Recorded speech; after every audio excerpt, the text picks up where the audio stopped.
Today's game, Vice Project Doom, has one of those covers that everyone remembers. Is that Bill Paxton or Patrick Swayze? Or both? And what's with the caution stripes up top? Is this game parked in a fire lane? This one was developed by ACOM, who made a few other NES titles like the Moffat Conspiracy. Moffat? Moffat? Totally Rad? And Astyanax. It's not the strongest resume, all said, but Vice Project Doom turns out to be some of ACOM's best work on the system.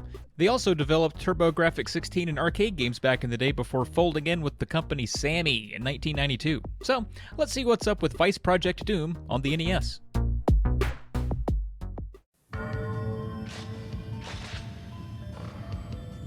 Car chase, 3D shoot, trap action. Gun deck. Sammy.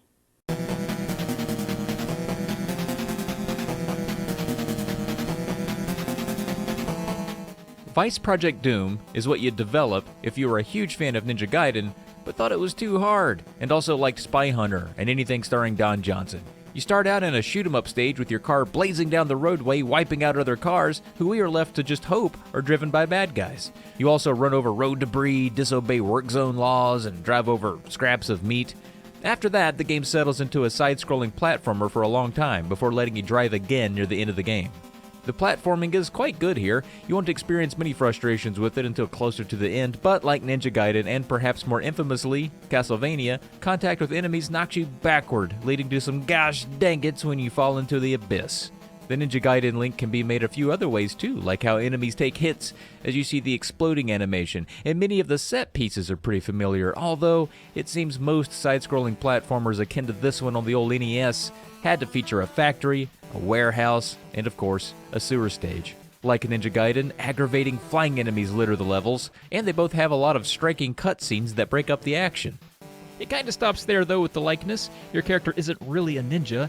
He does wield a police baton that is actually a laser whip, according to the manual. You have to get in close to whack enemies with it, but like most laser whips, it doesn't run out of ammo like your grenade holster will. Yes, a grenade holster is a thing. Your gun and grenades are highly effective at killing enemies, especially those perched in areas that make whacking them with the laser whip challenging. Each takes some getting used to, though. The grenades arc a bit, so your aim is important, and the bullets don't go all the way across the screen, forcing you to be strategic.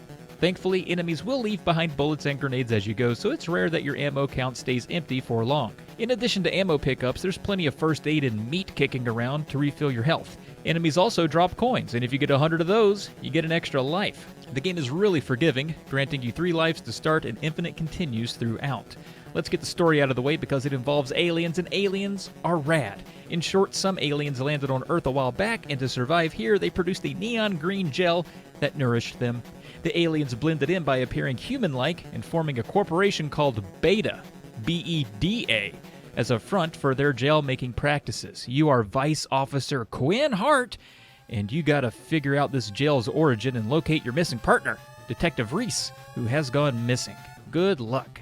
Those aliens don't do a great job of blending in, though. There are a few humanoid bad guys along the way, sure. And there's also your regular vicious sewer rats and fish that, look out, might get you a little wet and cause damage.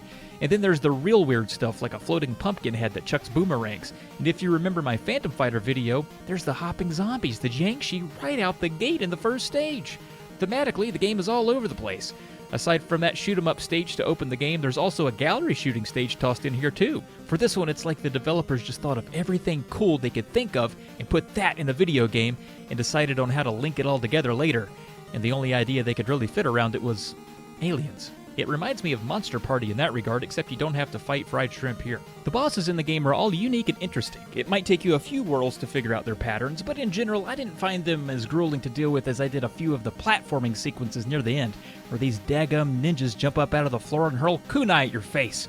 I just came from down there. Where were you hiding? The soundtrack here is pretty dang good, with most stages getting their own intense tracks of high-octane and energetic late 80s and early 90s tunage.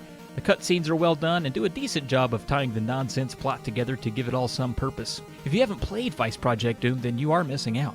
If you're looking for an action platformer steeped in an 80s coat of paint that isn't too challenging and has a great soundtrack, I think this is one you should try.